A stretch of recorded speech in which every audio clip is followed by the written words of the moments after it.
Think about what happened when AI arrived. For the first time in history, everyone got the same tools, the same information, the same capabilities. It was supposed to close the gap. It did not. The same people who were winning before AI are winning more now, which means it was never about the tools. It was never about talent. It has always been about 5 hidden psychological codes that nobody ever taught you. Daniel Kahneman, Nobel Prize winner in behavioral economics, spent 40 years studying why intelligent, hardworking people consistently lose to people who are less qualified. His finding, published in Thinking Fast and Slow, had nothing to do with effort or IQ. It was 5 specific psychological codes that high performers run automatically, codes that almost nobody is ever taught. You have watched it happen.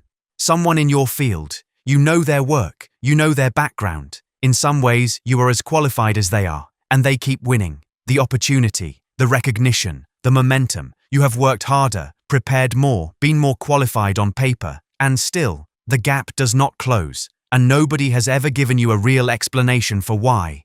That feeling, that specific one, of watching someone less prepared win again, is one of the most common and least talked about experiences in any professional life. Every time you attribute someone else's winning to talent, your brain gives itself permission to stop looking for the actual explanation. Talent is the comfortable story. It protects you from the more useful truth. Understanding these 5 codes does not guarantee you win. Not understanding them guarantees you don't. Stay for code 5. It is the one AI is making more valuable every single month, and the one most people never install because they are too busy working harder at the wrong thing. Subscribe us now. Code 1. The pattern system. Winners read the world. Most people just watch it. You have been in a room where someone said something and you thought, how did they see that so fast? The meeting was still in its opening minutes, and they already knew the answer. Not because they had more information, because they had seen something like this before in enough variations that their brain recognized it before anyone else did. That is not a gift. Anders Ericsson at Florida State University spent 30 years studying exactly how that perception is built. And what he found dismantles the entire idea of natural talent in one finding. Ericsson studied chess grandmasters. They had stored 50,000 to 100,000 patterns in long-term memory. Amateur players had stored approximately 1,000. The grandmaster did not think faster. They recognized situations the amateur had never seen before. Ericsson studied chess, surgery, music, sport, and business over 30 years. His consistent finding in every domain, the gap between expert and average, was not explained by IQ, it was explained by the size of the pattern library. Not intelligence. Stored deliberate experience. And stored experience is built by anyone willing to study deliberately. The person who keeps winning in your field is not smarter. Their pattern library is larger, built through deliberate forensic study of what worked, what failed, and why.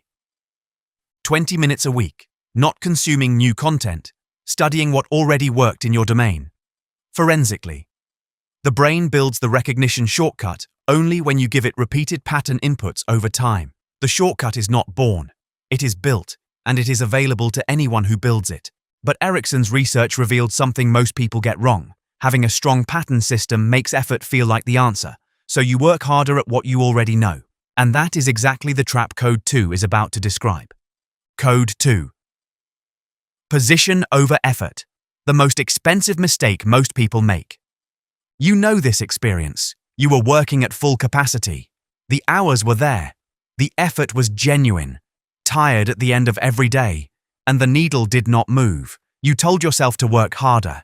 You probably did. And the needle still did not move. And you started wondering whether you were doing something wrong, but you could not see what it was. You were not doing anything wrong. You were doing the right thing in the wrong place. Kahneman documented exactly why the brain cannot see that distinction even when the evidence is directly in front of it.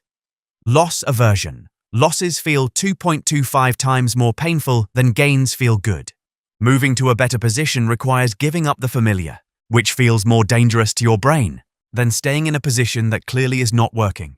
Kahneman and Tversky demonstrated that people will reliably choose a certain small loss over a risky chance of no loss, even when the mathematics shows the risky option is superior. The brain is not optimizing for best outcome, It is optimizing for avoiding loss. Familiar effort, even useless effort, feels like it is protecting you. The people you watch winning are not working harder than you. They are working at a different leverage point. Same hours, different position. Position is a decision, not a circumstance. Available this week, not next year. 2.25 times. That is the exact coefficient. Your brain is running that calculation right now. Once you can see it, you can override it. Subscribe the channel now. Code 3. The preparation paradox. Waiting is the most expensive strategy alive. There is a project you have been meaning to start. You know exactly what it is. You have thought about it, maybe told 1 or 2 people, opened a document, but you have not actually started, because something about it does not feel ready yet. And every week that passes, the starting feels a little harder. The reason you have not started is not motivation. It is a documented brain pattern Kahneman named the planning fallacy, and understanding it changes how you make decisions for the rest of your life. The brain overestimates the value of additional preparation and underestimates the value of real-world feedback by an average of 40 to 60%. You are overvaluing waiting by that margin right now. In a study by Roger Buehler, participants underestimated how long their projects would take by 55% on average. When asked to imagine everything going badly, they still underestimated. The planning fallacy does not yield to extra preparation. The only correction the brain accepts is starting. Because starting generates real feedback, and real feedback is the only thing that builds genuine competence. The person who started your project 6 months ago has 6 months of real data. You have 6 months of better theory. Theory does not compound. Data does. The person who starts messy and adjusts in real time will always be ahead of the person waiting to start perfectly. Name the project that just came to mind. Hold it. By the end of this video, you will know exactly which code has been keeping you from it. We discussed previously. Code 1. Ericsson's pattern library. The gap is not intelligence. It is stored deliberate experience. Anyone can build it. Code 2. Kahneman's 2.25 times loss aversion, keeping most people pointed at the wrong coordinate. Position is a decision available this week. Code 3. You are overvaluing preparation by 40 to 60%. Real feedback only starts when you move.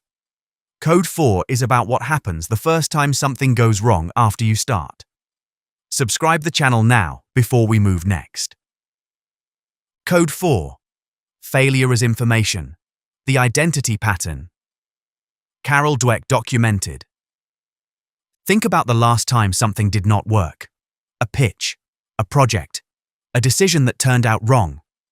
How long did you stay with the feeling that it meant something about you, your ability, your judgment, your right to keep going? For most people, that feeling lasts longer than the actual failure deserved, and it quietly changes what they are willing to try next. That response is not weakness. It is a specific cognitive pattern Dweck at Stanford documented across 20 years. And the people you watch winning are not more resilient than you. They have simply installed a different relationship with what failure means. It is not the strongest of the species that survive, nor the most intelligent, but the ones most responsive to change. Charles Darwin. The brain that codes failure as verdict shuts down data collection. The verdict is in. Nothing more to learn. The brain that codes failure as information keeps the collection open. It gets smarter with every attempt. Results eventually have no choice but to follow. Dweck's 2007 study in the journal Science found that students taught that the brain grows through challenge showed measurable reversal of declining performance within 1 semester. Not years. 1 semester. The belief that failure is data, backed by one piece of behavioral evidence, restructures the brain's self-model faster than any other intervention studied. The difference between people who stop and people who keep going is not resilience. It is whether failure is a verdict on who you are, or a data point in an experiment that is still running. That distinction is a reframe available today. Think about a failure you are still carrying. Is it still running as a verdict on you, or has it been filed as data? Right now, whichever way it is filed, your brain is building your next attempt on top of it. Code 5. Specific knowledge compounds. General effort stays flat forever. You have been in a room with someone who has gone genuinely deep into one specific area. You felt it within minutes. The weight of what they said, the precision of their questions, the way their answers arrived from somewhere your thinking could not reach yet. You assumed it was intelligence or experience. It was neither. Cal Newport at Georgetown calls it career capital, and it is the most misunderstood mechanism in professional performance. General effort produces linear returns. Deep specific knowledge produces compound returns. The difference between those two curves over 5 years is enormous. Every hour of genuine deep work in your specific domain makes the previous hours more valuable. Each pattern sharpens the next insight.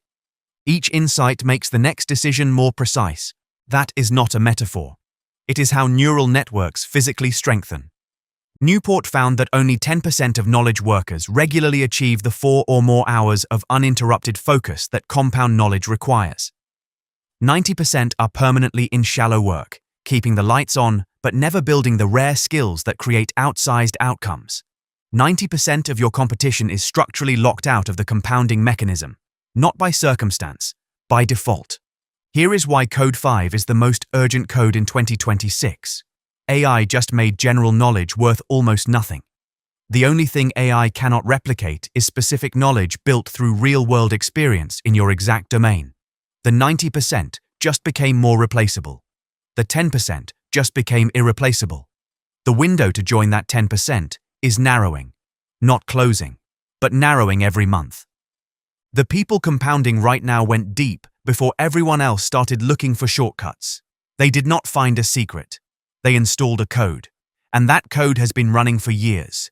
Equal tools, same people winning, never talent. 5 codes. You now understand all 5 codes, but understanding is not the code. Running the code is the code. Which code do you install this week? Because the person who installs one code this week is already different from the version of you that finishes watching and goes back to exactly what they were doing before. 5 codes, all documented. None of them are talent.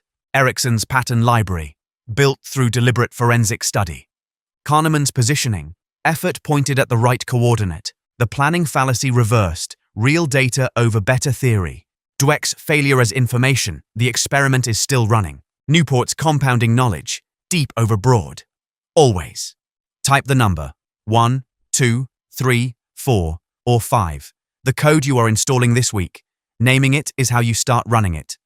Subscribe the channel now.